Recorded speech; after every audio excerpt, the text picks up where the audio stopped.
SwayamPrabha. Digital India. Educated India.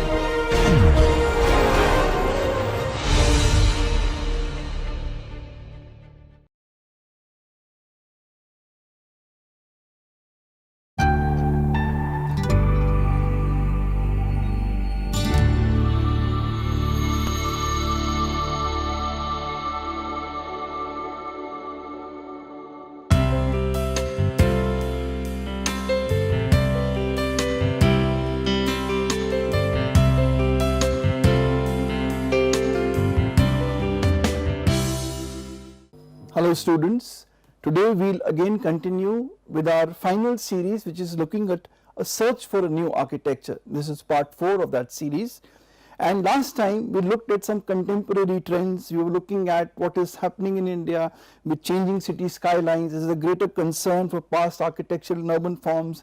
There's a greater impetus towards ecological architecture. Major changes are happening due to digital technology. Modernist principles are being revived again. Critical regionalism is reappearing again in the 21st century with very strong focus towards a climate responsive or passive design. Postmodernist principles are also being explored.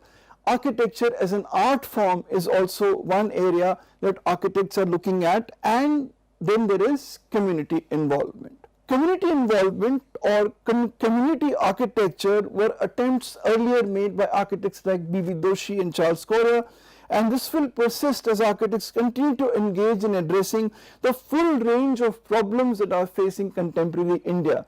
And architects and planners are at the forefront of this fight for the built environment of the future in India and all over the world. In the 1950s and 60s, the focus was on slum clearance and new housing. In the 70s, we started talking about sites and services program. We looked at Aranya, for example. We looked at incremental housing, for example, in the Belapur housing. The mid-1980s, slum upgradation was being looked at.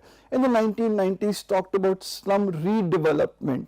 But over time, as we have moved into the area of a time period of post-liberalization, the money available or the funds available to develop a socially viable and infrastructure with regard to the economically weaker sections is slowly not as evident as before in terms of projects coming up for EWS housing. The focus is shifting to more substantial ideas, and that ought to be also because this problem is immense. So when we had seen these projects earlier, we looked at sites and services, we looked at incremental housing. Then there was low cost housing in the 1990s, these 3-story walk-up units in Hyderabad, in which there is a 3-story beam and slab structure provided, and individual households could then fill them up and make their own apartment units. So this is very similar to, or a close idea to, sites and services and incremental housing. Now, when I talked about this as a substantial war footing exercise to deal with the most important problem of the built environment in India today, and that is housing. Now, two things are being looked at. When it comes to the cities in totality, we have the smart cities mission, that our cities should become smart in every sense of the word, in terms of their economics, in terms of the built environment, in terms of resource utilization, etc. And then there is, so we are talking of society, we are talking of the quality of life, environment, we are talking of the governance system, we are talking of the economy of these cities, and we are talking of the mobility within the city. Then focusing on architecture, on smart cities side, we are looking at planning, and then focusing on architecture, we are looking at the schemes like the Pradhan Mantri Awas Yojana. The Pradhan Mantri Awas Yojana is both for the rural and the urban sector. When we talk of the urban sector, it talks about CLLS, that is Affordable Housing Scheme under the Credit Linked Subsidy Scheme, where a major interest subsidy is provided to the economically weaker sections for building their accommodation. Then we have the beneficiary-led individual house construction, we have the affordable housing in partnership with private or public sector, and we have the in situ slum redevelopment programs. So all this is looked at holistically both at the individual building level or housing level, and then we are looking at the overall city level.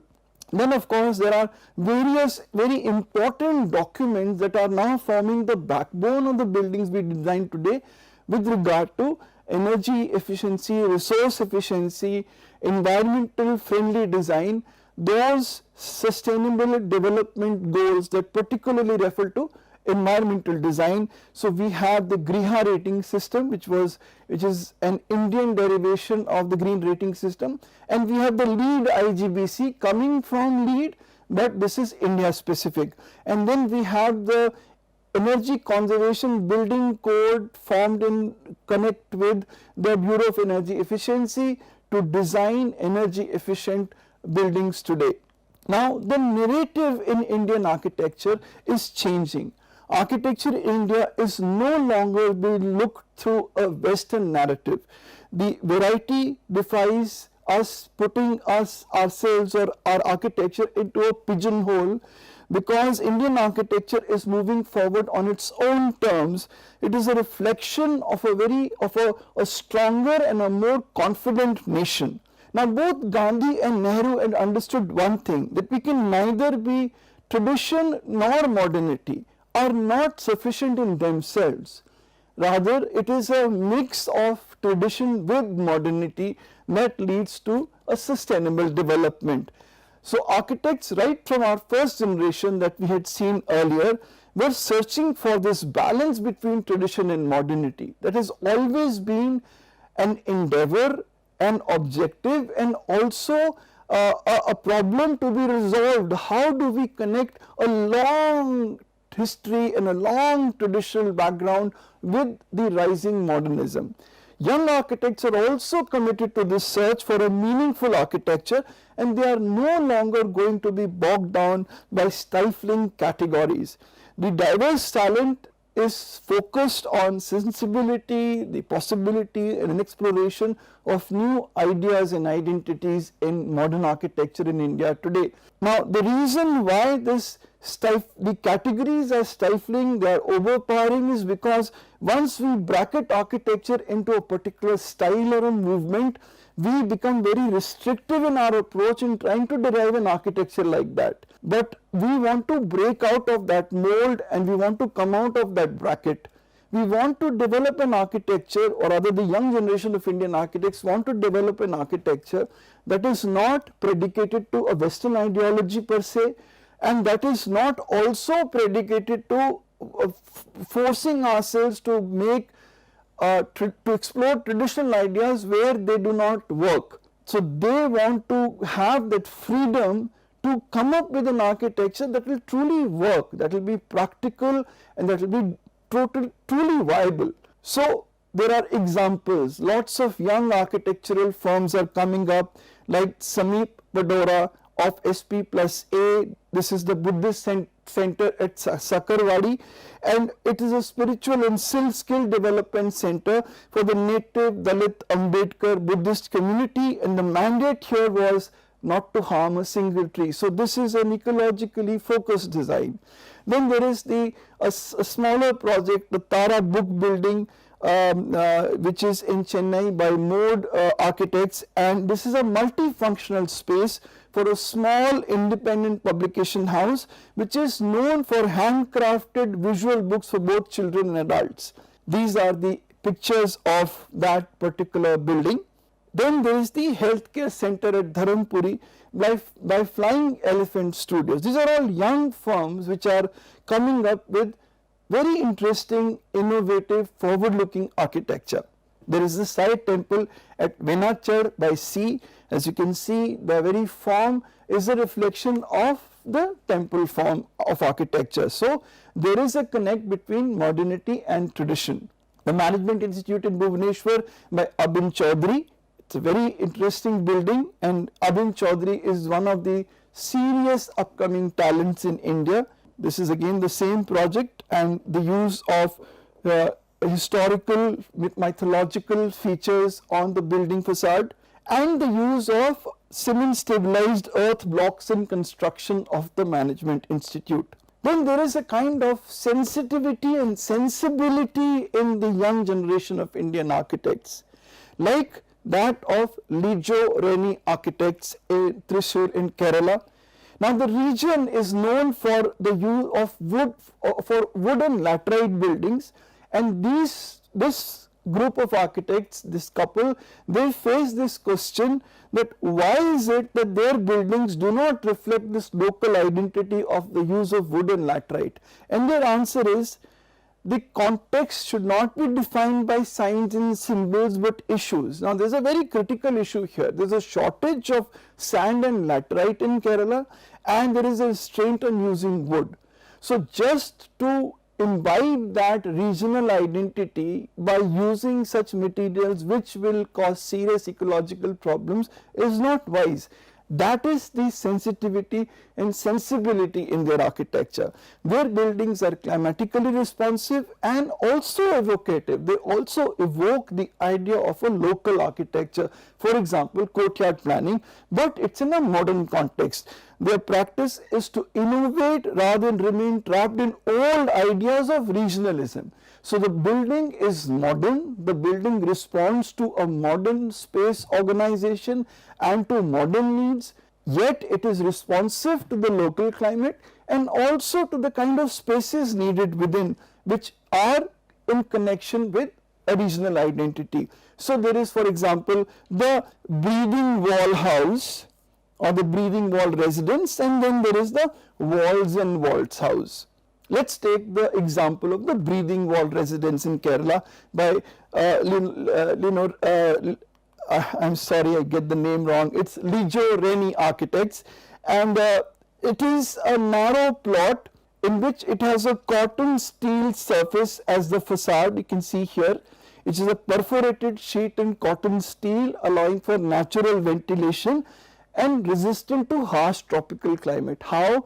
You see, cotton steel has a tendency to have natural rusting, as would happen in steel if it was getting impacted by the elements. But in this case, in cotton steel, the rust works to its advantage and creates a fine layer on top of it which protects it. The rust acting against steel rather than rust acting against steel works in favor of it, and it gives it certain color, a patina that is very attractive. And not only that, the central atrium of the house, it's like a courtyard space, it pulls in natural light and ventilation, and it's also a landscaped core with a staircase leading to the to both the east and west wings of the house. The ventilation to other parts of the house is also through this perforated cotton steel wall. Now these pictures show you, this is looking up the house. We look up with the right staircase on our right side of the picture, which connects the two blocks of the house on the east and the west, and this picture actually shows you how brightly and naturally lit the house is from inside. And this shows a centrally positioned atrium which is running through the center of the house and having lush vegetation. Now despite the emergence of these creative practices in India, there is still a demand for good design, but this demand for good design is not growing substantially.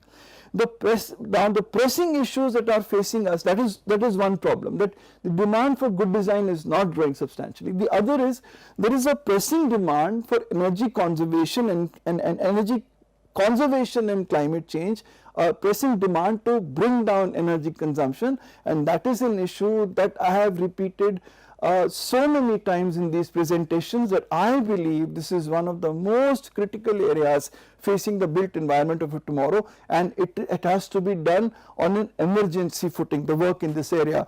So architects cannot now make design decisions based solely on aesthetics and function or convenience, and environmentally sensitive design is imperative. Rather, an environmentally sensitive design culture to develop in architects and students of architecture has now become imperative. Let me just take an example of a design which is site conscious and an example of an architect who has that environmental consciousness, and that is the work of Shirish Berry. In fact, in these last two presentations, we will look at this one project by which we are concluding this presentation today, and in the final presentation we will look at a future project that is coming up by Sanjay Puri. So both presentations have got one example to kind of conclude the presentation. Now, Shirish Berry graduated from CEPT and founded Shirish Berry Associates in 1982 in Kolhapur. His work is said to be free and spontaneous and is not bound by the restraints of any particular style. Just as I mentioned a while back, that not to be bound by stifling styles and movements.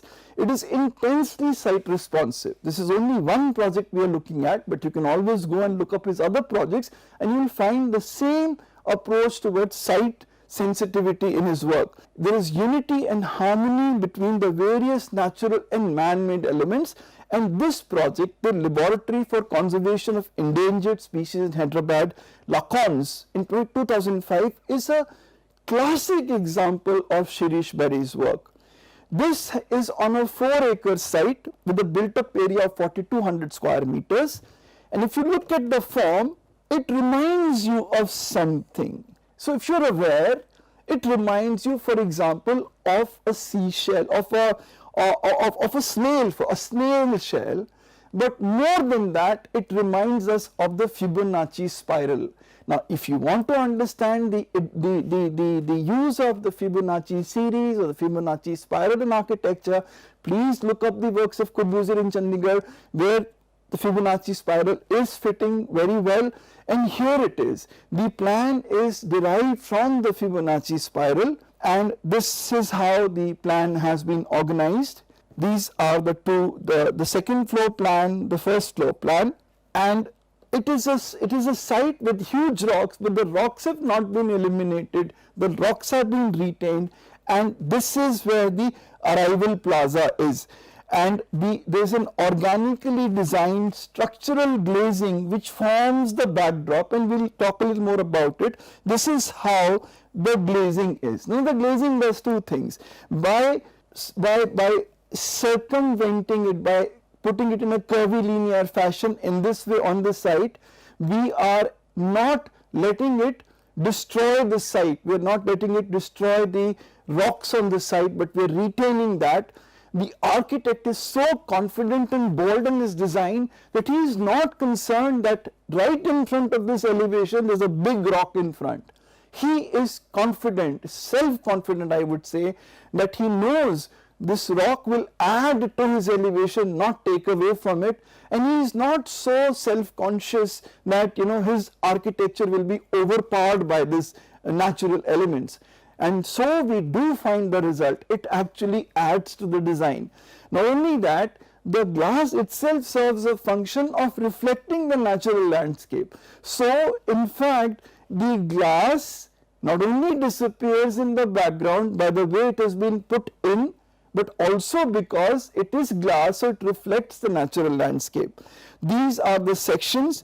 There are two sections. One is this AA section that you see here, and then one is the CC section that is going through and through like this that you see here. And then you have the design idea to create a facade by avoiding typical visual image of a man-made building. In other words, is what I just mentioned a while back. So let's take a comparison.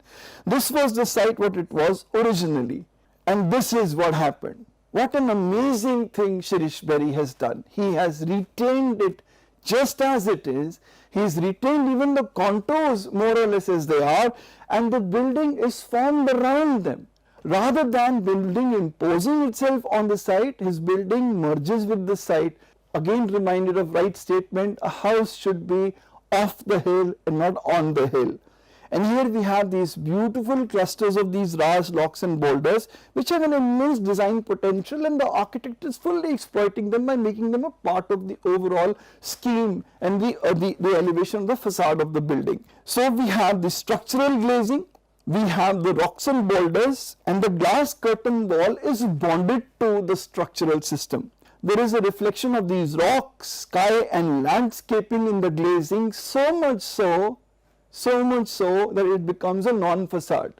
It simply disappears in the background, it simply becomes one with the surrounding scape of the site.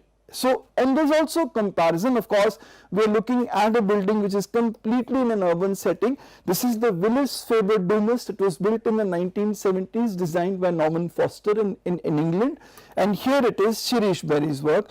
And as I can see, both have this curvilinear facade, both were built to connect it to the site. In the case of Willis Faber Domus, which is an urban setting, the site was polygonal.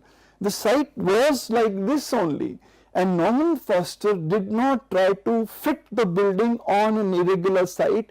He made the site boundaries to have this curvilinear glazing and occupied it completely, and therefore the site curves were defined by the boundaries of the site. In Shirish Berry's case also, the site topography, the elements on the site define the elevation.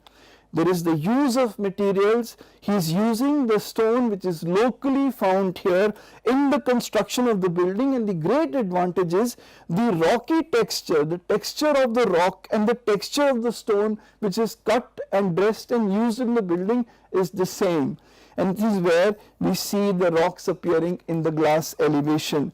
The entire construction of the compound wall, even the roads, etc., is done by using the stones that have been obtained on the site. And this is the view of the inside and the outside, and it is so that inside and outside seem to merge with each other. So when I am standing on the inside, except for the fact that this is a structural glazing, requires a support to make it stand, basically inside and outside seem to totally relate with each other.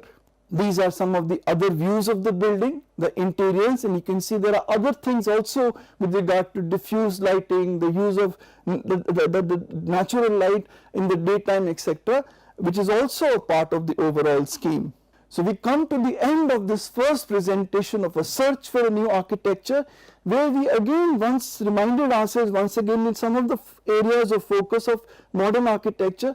We reminded ourselves about community development, we reminded ourselves of the approach of young architects to merge modernity with tradition, and we reminded ourselves that technology is also going to play a key role, along with the fact that environmentally conscious design is vitally important for the years to come. I will end here, and we will come back to the last and final presentation of this series next time. Thank you.